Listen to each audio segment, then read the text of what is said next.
Ravi de vous retrouver pour ce nouveau numéro de Talk Afrique. Soyez les bienvenus sur Média TV Afrique. Depuis plusieurs mois, le monde traverse une crise sanitaire liée à la pandémie du coronavirus et l'Afrique n'est pas en reste. Dans le continent, justement, beaucoup de secteurs sont touchés par la maladie, y compris le secteur informel. Selon l'Organisation internationale du travail, 325 millions de travailleurs informels en Afrique ont été impactés par les mesures de confinement. Aujourd'hui, plusieurs pays africains ont levé certaines mesures restrictives pour essayer de sauver leur économie. Quel est donc l'apport du secteur informel dans les perspectives macroéconomiques des pays africains ? Comment les acteurs du secteur informel vivent-ils la crise sanitaire liée à la pandémie? Quelles sont les actions mises en place par les autorités africaines pour accompagner ces travailleurs? Des éléments de réponse dans ce Talk Afrique avec nos invités sur ce plateau. Il s'agit du Dr Mor Gassama, économiste. Vous êtes également enseignant-chercheur à l'université Cheikh Anta Diop. Bienvenue dans ce Talk Afrique. Merci beaucoup.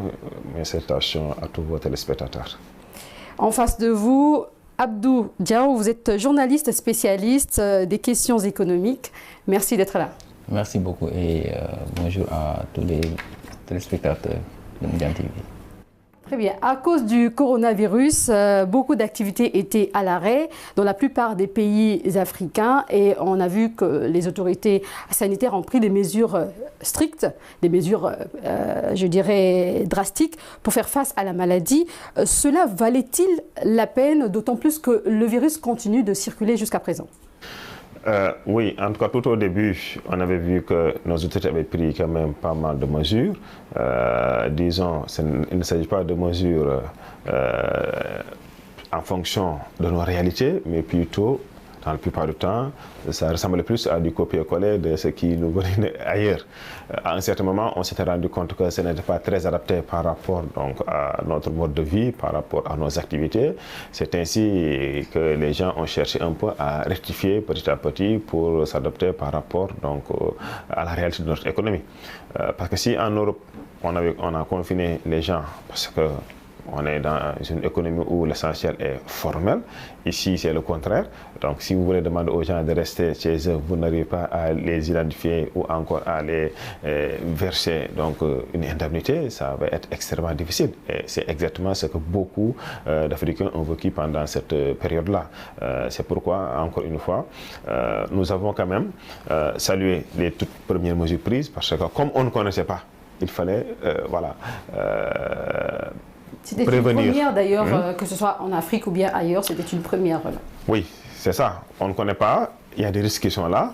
Le fait de prévenir, ce n'était pas mal. Maintenant, plus on avance, plus on a des informations plus ou moins précises sur la maladie. Et à partir de là, il fallait quand même alléger les mesures. Mais surtout permettre quand même à ces gens-là qui ne dépendent en réalité que de leurs efforts, que de ce qu'ils cherchent, ce qu'ils gagnent dans la journée pour reprendre leurs activités. Donc le confinement, l'arrêt de certaines activités ont fragilisé l'économie africaine, n'est-ce pas?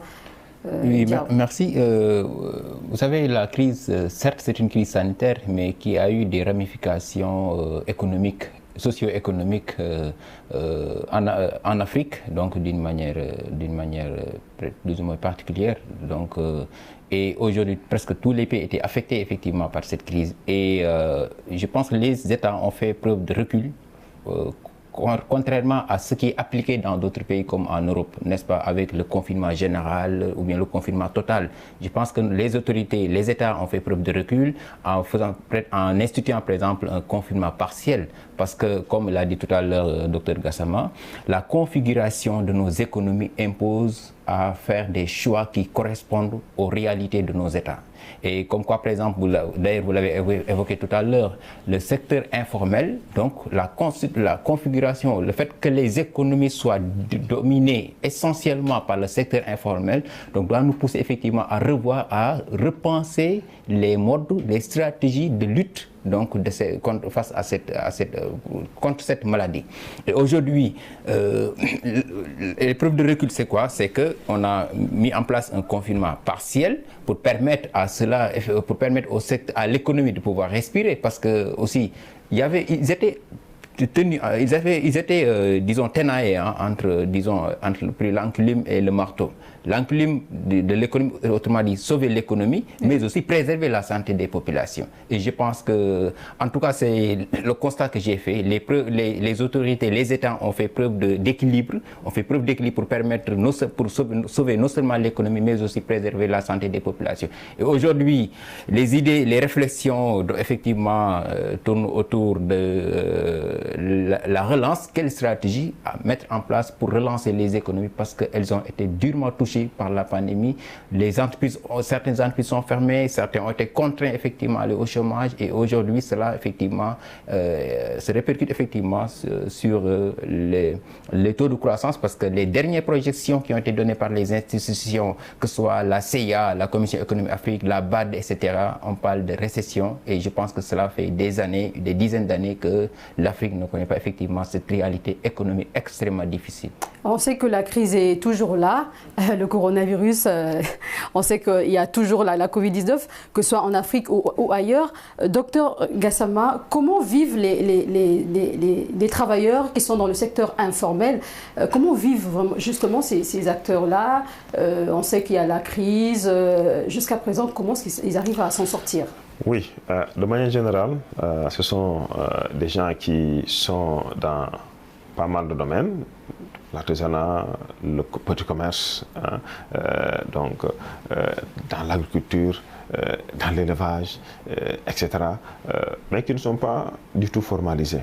Donc du coup, ce sont des gens qui se débrouillent. Parfois, vous pouvez trouver certains qui se débrouillent le matin, ce qu'ils gagnent, c'est exactement ce qu'ils comptent donner pour la dépense du lendemain. Pour ces gens-là, si vous devez les demander de rester à la maison, ça va être extrêmement difficile. Donc dans certains pays, les gens après ont cherché à dégager des moyens pour soutenir les populations. Même là aussi, l'organisation posait problème. C'est la logistique qui posait encore problème. Bref, avec en tout cas cette crise déjà, on doit tirer des enseignements. Des enseignements comme quoi... On va y revenir justement, comment tirer la leçon, puisque la crise économique, il n'y a pas que seulement des points négatifs, il y a également des points positifs. Alors, une étude du FMI de 2017 révèle la prépondérance du secteur informel des économies d'Afrique subsaharienne. Ce secteur pèse pour des taux allant de 20 à 65%. Cela montre quelque part l'importance du secteur informel dans l'économie africaine. Oui, d'ailleurs, cette chute vraiment drastique dans nos taux de croissance, ce qui l'explique, c'est surtout ce poids-là donc de ce secteur. Autrement dit, dans un pays où entre 20 jusqu'à 60% des travailleurs sont dans l'informel, vous ne pouvez pas penser au développement, vous ne pouvez pas penser à l'émergence si vous ne soutenez pas ces gens-là. Maintenant, comment les soutenir? Il faut penser d'abord à les organiser, à mieux les organiser. Parce que s'ils ne sont pas bien organisés, bien structurés, ça va être extrêmement difficile donc, de pouvoir les soutenir, surtout en matière de financement. Parce que lorsqu'on a une activité, ce qui permet à l'activité de se développer, c'est surtout le financement. Et malheureusement, on ne peut pas les identifier. Ce sont des gens aussi qui se débrouillent, mais qui participent très faiblement aussi donc à l'effort, c'est-à-dire à la fiscalité. C'est vrai, ils gagnent un peu, mais ils auraient dû aussi participer, etc. Ça pose le problème d'ailleurs de l'élargissement de l'assiette fiscale. Encore une fois, nous pensons très sincèrement que c'est un secteur qui a été très fortement touché. Des gens qui sont restés pendant des semaines sans pour autant véritablement travailler correctement ou avec des activités qui sont au ralenti, d'autres même qui sont totalement à l'arrêt. Je pense qu'il faudrait maintenant penser donc à la reprise, donc à la relance. Et là aussi, peut-être au cours du débat, nous allons y revenir. Il y aura des moyens qui seront débloqués. Même là encore, le fait de vouloir soutenir ce prix informel, ça va poser problème, puisque vous n'arrivez pas à les identifier. C'est ça le problème. Alors, on comprend par là que ces travailleurs informels vivent difficilement cette crise liée à la pandémie. Tout à l'heure, le docteur Gassama parlait de structurer ce secteur. comment justement mieux organiser ce secteur? Je pense que la crise quand même a touché, dans la littérature économique, on reconnaît effectivement qu'on n'en disconvient même pas. Tout le monde s'accorde que le secteur informel occupe une place prépondérante dans les économies.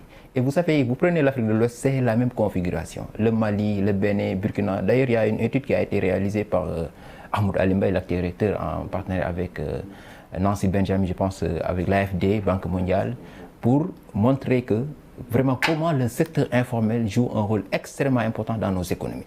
Pendant la crise, c'est très difficile, le secteur informel, les acteurs du secteur informel. D'ailleurs, d'abord, même la définition, on a du mal à trouver un accord sur la définition à donner au secteur informel. Certains pensent que non, le secteur informel, ce sont les gens qui ne sont pas enregistrés dans les comptabilités analytiques de l'État, d'autres qui sont en marge effectivement de la gouvernance des affaires économiques de l'État, etc. Donc, d'abord, il faut régler la définition même donnée effectivement à la notion de... Alors, pour ceux qui nous regardent, on vous écoute justement une petite définition par rapport à cela, parce que c'est un peu perplexe. Aucune prétention de donner une définition générale, parce que je pense que c'est disons, je ne dis pas les universités sont interpellées, mais si vous prenez l'ANSD, en tout cas pour ce qui est du Sénégal, même peut-être nous allons y revenir tout à l'heure, l'Agence nationale de la démographie, elle définit par exemple le secteur informel comme quoi ceux qui ne détiennent pas une comptabilité générale, ok, donc comptabilité générale, avoir les bilans, etc. Donc là, c'est vraiment question d'enregistrement. Donc pour ceux qui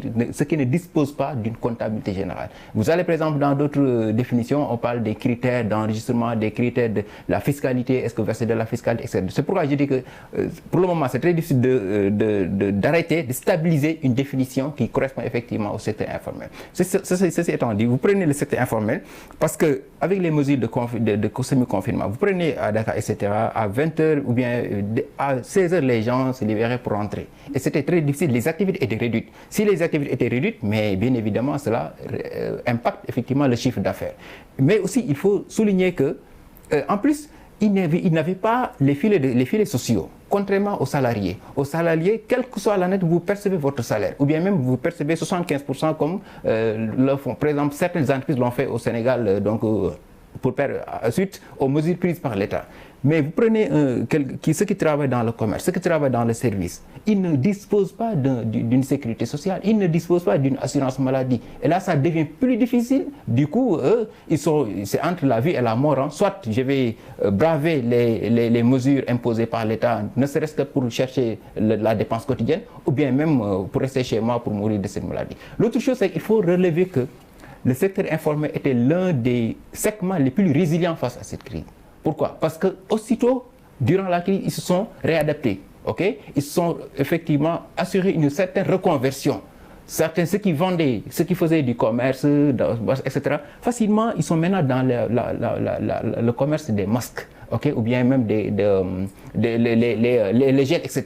Et du coup, ils ont compensé même ce qu'ils avaient perdu du coup. Et vraiment, c'est ce que j'ai aimé, parce que moi, personnellement, j'ai vu des gens qui étaient dans la vente, dans la restauration, ou bien dans les activités qui ont été durement affectées par la pandémie, mais au retour, je vois certains, dans les autres commerces, en train de gérer des quantités qui livrent des quantités extrêmement importantes de masques, et dans la livraison aussi. Alors, vous avez parlé de résilience, c'est un point très important. Oui. Est-ce que vous pensez que les autorités africaines ont suffisamment accompagné ces travailleurs informels? Peut-être de manière ponctuelle, de manière ponctuelle, et je pense que c'est des mesures conjoncturelles, comme ce qui se passe au Sénégal. C'est des mesures conjoncturelles, c'est de sortir, faire ce qu'on appelle des injections de liquidités pour permettre à certains acteurs, ou bien à certains secteurs de pouvoir s'adapter pour ne pas disparaître. Okay? Mais la résilience, d'une manière générale, d'une manière beaucoup plus structurelle, là, c'est là où se trouve le problème. Autrement dit, comment accompagner les secteurs comme ce qui se passe, bon, excusez-moi d'insister un peu sur le cas du Sénégal, avec le... C'est vrai qu'on va y revenir sur le cas du Sénégal. Mais c'est extrêmement important. La résilience, c'est la capacité effectivement de s'adapter, de pouvoir gérer ce choc exogène, donc pendant un laps de temps, pour pouvoir maintenant rebondir et puis continuer donc les activités. Et je pense que c'était extrêmement important donc de mettre en exergue cette question de résilience du secteur informel et que j'ai bien apprécié donc d'une manière au Sénégal. Mais puisque vous parlez du Sénégal, on va y rester. Alors oui, vous voulez intervenir? Oui, parce que c'est ce que disait M. Diaw tout à l'heure, parce que c'était une question de vie ou de mort. Vous n'entendez rien des autorités, même ce qui a été annoncé, en tout cas tarde à venir, parce qu'il y a toujours le problème logistique qui se pose. Donc vous êtes obligé, effectivement, donc, de vous adapter pour pouvoir survivre. Voilà, c'est ainsi qu'ils ont vraiment développé beaucoup d'ingéniosité. Et rapidement, on a senti qu'effectivement, ils se débrouillent pas mal. Maintenant, il faudrait surtout, en tout cas, penser à leur situation, comme j'avais dit tout à l'heure. Parce qu'il y a beaucoup de moyens qui sont annoncés, parfois, mais la répartition pose problème. Ça pose véritablement problème. Voilà. Sur quelle base? Pourquoi affecter tel montant à tel secteur et non d'autres? Surtout sur ce qu'on est toujours dans l'informel. Parce qu'avec les critères de comptabilité, etc., on aurait dû connaître exactement les chiffres d'affaires des uns et des autres. Et là, le dispatching, en tout cas l'affectation de l'aide, serait beaucoup plus correct. Mais là, et c'est intéressant de se formaliser. Pourquoi? Parce qu'aujourd'hui, si l'État décide d'aider les secteurs informels, d'aider les entreprises d'une manière générale. Vous parlez de l'État d'une manière générale. Parce que pour vous aider, vous êtes une entreprise, vous êtes en difficulté. Et parce que souvent, les premières mesures, c'est des mesures fiscales. Autrement dit, faire des reports. Donc je vais lui donner la possibilité de rester 3 mois avant pour payer ses impôts. Et maintenant, pourvu qu'il est en règle. Il est en règle par rapport au fisc, par rapport à l'administration fiscale. Maintenant, si par exemple c'est le secteur informel, il ne paie pas ses impôts, ou bien il fait des sous-déclarations, mais l'État est d'abord enclin à aider, par exemple, ceux-là qui étaient en règle par rapport à l'administration. Pourtant, ces travailleurs informels payent les taxes de façon indirecte. C'est de façon indirecte, même de façon directe. Et tu vois des entreprises formelles, mais qui sous-traitent avec des secteurs informels, ou bien même qui font des pratiques informelles. Et c'est ça, c'est pourquoi c'est extrêmement difficile. Il faut remettre en cause même tous ces aspects d'informalité. Parce que bon, moi, on va parler du Sénégal.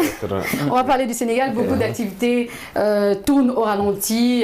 Comment les acteurs du secteur informel vivent cette crise liée à la pandémie actuellement, que ce soit à Dakar ou à l'intérieur du Sénégal? Les mesures barrières sont toujours là. C'est vrai qu'il y a certaines mesures que l'État sénégalais a levées, mais comment en fait ces acteurs arrivent à vivre ou bien à gérer cette crise liée à la pandémie? Oui, j'ai constaté déjà que beaucoup d'entre eux continuent ou en tout cas utilisent les technologies pour continuer à véhiculer, donc à vendre leurs marchandises, leurs produits, mais également ils ont développé ce service de livraison, parce qu'avec cette pandémie-là, vraiment c'est quelque chose qui marche très fort. Donc autrement dit, les gens évitent le contact direct, mais avec les produits qu'ils mettent dans les réseaux sociaux autres, ils arrivent à avoir des commandes et donc à se faire livrer. Donc je pense que beaucoup se sont adaptés directement. Et c'est un service même vraiment qui a de l'avenir, parce que certains qui hésitaient encore se sont rendus compte que c'était leur salut. Donc ils ne vont plus donc arrêter cette chose-là. Maintenant, il faudrait aussi reconnaître que dans beaucoup quand même de régions, pour ne pas dire sur toute l'étendue du territoire, les autorités ont appuyé donc les différentes organisations, qu'il s'agisse des transporteurs qui ont été très touchés. Parce qu'un car qui prend 20 ou 30 clients, vous dites que c'est juste la moitié, c'est extrêmement difficile. Parce qu'il y en a certains, du matin au soir, ils te diront que tout ce qu'ils gagnent, ça ne sert en réalité qu'à rembourser, qu'à acheter du carburant. Alors qu'on ne travaille pas uniquement pour acheter du carburant, mais aussi pour gagner quelque chose. Les autorités les ont quand même aidés. Voilà. Donc ceux qui sont donc dans l'artisanat, donc dans le commerce, ce qui était beaucoup plus difficile, Parce que si on parle du commerce dans l'informel, on pense beaucoup aussi aux marchands ambulants. Voilà, des gens extrêmement braves, mais qui malheureusement, comme je l'ai dit tout à l'heure, des gens que vous ne pouvez pas identifier, ça va être très difficile de faire une répartition. C'est-à-dire, même si vous affectez au secteur, à leur regroupement, le partage pose encore problème. Donc, encore une fois, les autorités, je pense, doivent continuer à communiquer et à les rassurer, parce que certains ne veulent pas se formaliser parce qu'ils ont surtout peur de ces notions de fiscalité autre là. Voilà, pour leur montrer qu'il n'y a rien de grave ou d'exceptionnel, mais au contraire, le fait de se formaliser, ça ouvre beaucoup plus de perspectives. La preuve avec les aides, donc ça tarde à venir, mais également, ils pourraient bénéficier du financement. Même s'ils n'ont pas de garantie, l'État peut toujours se porter garant pour les permettre d'avoir accès au financement. Mais surtout que le secteur informel est à l'origine de 97% des créations d'emplois, selon la Banque mondiale. Alors, par rapport à cette crise, le Sénégal peut tirer quelle leçon? Oui, peut-être... avant de voir, par exemple, les leçons, c'est effectivement les mesures qui ont été prises pour venir en aide effectivement à ce secteur informel, mais d'une manière générale. Parce que d'une manière générale, c'est que l'État, ce qu'il avait mis en place, c'est force Covid, donc d'un montant d'un budget de 1000 milliards. Maintenant, à côté, il y a ce qu'on appelle le PRES, pour revenir un peu sur la résilience, le programme de résilience économique et sociale, avec 3 volets: volet sanitaire, volet gestion, préservation donc de l'équilibre macroéconomique, mais aussi assurer l'approvisionnement en termes d'hydrocarbures, en termes donc disons d'alimentation, n'est-ce pas? Et je pense que pour ce qui est du secteur informel, maintenant, proprement dit, et je pense que c'est avant-hier que le chef de la parlait de 30 milliards qui vont être décaissés pour permettre à 200 000 acteurs qui sont dans le secteur informel, c'est les mécaniciens, c'est les menuisiers, c'est les artisans, etc. Et donc là, je pense que c'est une mesure, même si vous faites la répartition, c'est presque 80 000, 100 000 francs, mais c'est pas mal déjà l'acte et ça l'était. Maintenant, c'est des mesures ponctuelles, encore une fois. Je pense qu'il faut il faut quand même des mesures plus systémiques, des mesures plus globales pour aider effectivement ce secteur. Maintenant, la leçon c'est quoi? Je pense qu'il faut toujours prendre des décisions. Il faut prendre maintenant des programmes de relance sur la base des enseignements tirés. Et les enseignements tirés, c'est quoi? Surtout la souveraineté. La souveraineté alimentaire, la souveraineté pharmaceutique, etc. Parce que ce sont les 2 points les plus essentiels, je pense, qui doivent être retenus de cette crise. Pharmaceutique, c'est quoi? Mais regardez ce qu'on a injecté. Regardez ce qu'on a injecté en termes d'achat de médicaments, en termes d'achat d'autres matériaux intrants qui entrent dans le cadre effectivement de la fabrication. En certain moment, on parlait de la relance d'une industrie qui a été fermée au Sénégal, pharmaceutique. Okay. Et l'autre chose, c'est la souveraineté alimentaire. Mais aujourd'hui, si vous assurez votre souveraineté, si vous assurez ce que vous consommez, on le produit ici, ce qu'on produit, on le consomme ici, mais au moins on est plus ou moins dépendant du marché international. Parce que la crise a montré quand même la fragilité de nos États, particulièrement ici, a montré aussi notre forte dépendance du marché international. Il suffit qu'il y ait une petite perturbation au Pakistan en termes je parle du riz, bien sûr, ou bien au Brésil, et on subit effectivement les conséquences. Et je pense qu'aujourd'hui, il faut compter d'abord sur les forces productives locales avant de pouvoir, pour quand même être plus résilient, pour être plus résistant face effectivement au choc exogène. Parce que ce n'est pas un choc exogène, mais qui a eu des ramifications extrêmement importantes au plan interne. L'Afrique doit faire de son mieux de ne plus dépendre de l'extérieur. Pendant la Covid-19, c'est toujours la période de la crise, beaucoup de talents se sont révélés en Afrique. Alors, qu'est-ce qu'il faudrait faire pour capitaliser ces énergies positives pour l'économie post-Covid? Oui, il faudrait accompagner. Et accompagner, ça veut dire tirer les enseignements, évaluer les besoins et surtout ne pas hésiter. Parce que le problème qu'on a toujours, c'est ce problème-là de volonté politique. Parce que si 60 ans après les indépendances, on dépend toujours de l'étranger, de tout ce qu'on mange, c'est-à-dire on n'a pas encore cette autonomie, cette indépendance par rapport donc à notre alimentation, c'est problématique. Voilà. Sur le plan agricole, qu'est-ce que nous devons avoir pour atteindre l'autosuffisance alimentaire? Il nous faut des terres, il y en a assez. de l'eau, il y en a assez. Beaucoup de jeunes également, nous avons une population jeune. Donc, qu'est-ce qui manque? C'est uniquement de la volonté politique. Mais je pense que les autorités ont eu les enseignements. J'ai entendu tout récemment le chef de l'État lancer un appel au privé de venir encore s'imprégner davantage. Juste en quelques minutes, nous sommes arrivés presque à la fin de cette émission. On va faire un dernier tour de table. Oui, donc pour moi, c'est très important. Il faudrait se diriger vers ce qu'on appelle l'agro-business. Hein, donc, c'est-à-dire que vous ne pouvez pas se contenter, ou nous ne pouvons pas nous contenter d'avoir toujours les mêmes techniques de récolte qui sont rudimentaires. Il faut moderniser. Parce que nourrir 5 millions ou 10 millions de Sénégalais, ce n'est pas la même chose pour nourrir 15 millions et sous peu de temps, donc 20 millions de Sénégalais. Donc il faudrait continuer à moderniser davantage. Oui, Monsieur Diao, votre mot par rapport à cela, par rapport à ces talents qu'on a vus en Afrique. Oui, les talents quand même, surtout ici au Sénégal, en tout cas, on a, je dis que souvent la crise a été révélatrice de talents. Parce que ceux qui ont des gens qui fabriquent des respirateurs autant pour moi. Et moi, je pense qu'il y a 3 volets extrêmement importants à prendre en compte dans cette relance d'une manière générale. C'est le tissu industriel, l'industrialisation, ok. C'est l'agricole, le secteur agricole d'une manière, donc au sens large, donc la pêche, l'élevage, etc. Mais aussi l'économie numérique. Parce que regardez, le télétravail, beaucoup ont effectivement, surtout la presse, hein, et on a eu à gérer nos papiers, à faire nos éléments, tout en restant chez nous, n'est-ce pas? Je pense que ce sont 3 volets externes qui me paraissent importants, donc qu'il faut capitaliser davantage pour rendre... Malheureusement, nous sommes arrivés à la fin de cette émission. C'était un plaisir de vous recevoir sur ce plateau. Merci. Alors, nous avons reçu justement sur ce plateau Dr Mor Gassama. Vous êtes économiste, enseignant, chercheur à l'université Cheikh Anta Diop. Merci d'avoir répondu à nos questions. Je vous en prie, ça a été un grand plaisir. En face de vous, Abdou Diop, vous êtes journaliste spécialiste des questions économiques. Merci d'avoir répondu à notre invitation. C'est moi, merci beaucoup et à bientôt. Merci à vous d'avoir suivi cette émission et bonne suite de programmes sur Média TV Afrique.